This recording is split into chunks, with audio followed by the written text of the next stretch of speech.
समोर असला पाहिजे आणि आशीर्वाद देणारा देव हा पाठीशी असला पाहिजे।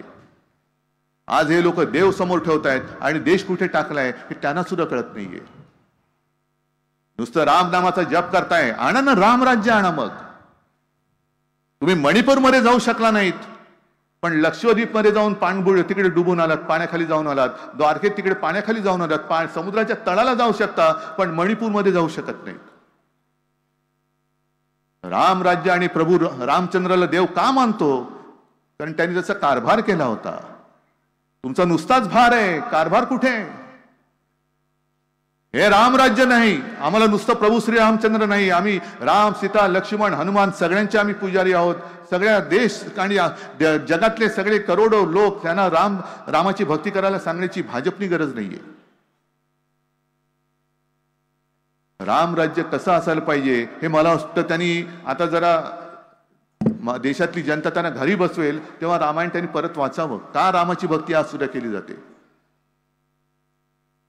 छत्रपती शिवाजी महाराजांबद्दल सुद्धा त्यांचा गनिमी कावा हा एक प्रकार होता। गनिमी कावा कारण समोरचा शत्रू तुल्य फार मातब्बर होता। म्हणजे आज जसा भारतीय जनता पक्ष आहे, पैशाने मजबूत आहे, शासकीय यंत्रणा त्यांच्या दाराशी झाडलोट करतायत। आमच्याकडे काय आहे? तुमच्याशिवाय आमच्याकडे काय आहे? तुम्हीच आमचं सैन्य, तुम्हीच आमचं शस्त्र, तुम्हीच आमचं भांडवल आणि तुम्हीच आमची संपत्ती।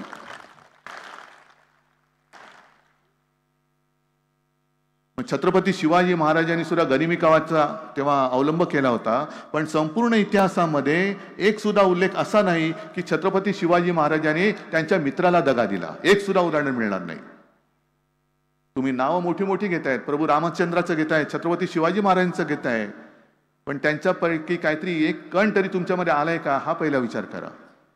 आणि म्हणून मला तुम्हाला सगळ्यांना सांगायचं की ही लढाई, मला एका गोष्टीचं नक्की समाधान आहे, माझ्या आधी देखील मुख्यमंत्री झाले, माझ्या नंतर तर घटनाबाह्य झालेच आहेत, उद्याही होतील। ही मुख्यमंत्र्यांची यादी आणि मुख्यमंत्र्यांची पाठी वाढत जाईल, पण संपूर्ण महाराष्ट्रामध्ये कुटुंबातील एक हा जो तुम्ही मला सन्मान दिलेला आहे, हे सौभाग्य दुसऱ्या कोणत्याही मुख्यमंत्र्याच्या नशिबी अजून तरी आलेलं नाहीये। आणि म्हणूनच मी लढाईला मैदानात उतरलेलो आहे। कपिल जे आहेत, निखिल जे आहेत, सगळेच व्यासपीठावरील मान्यवर त्यांच्या त्यांच्या परीने मातब्बर आहेत, तुम्ही सगळेजण आलेला आहात। ही लढाई माझी एकट्याची नाहीये। उद्धव ठाकरेला परत मुख्यमंत्री व्हायचंय, उद्धव ठाकरेला पंतप्रधान व्हायचंय, म्हणून ही लढाई नाहीये, ही लढाई तुमच्या भावी पिढ्यांची आहे। तुम्ही विचार केला पाहिजे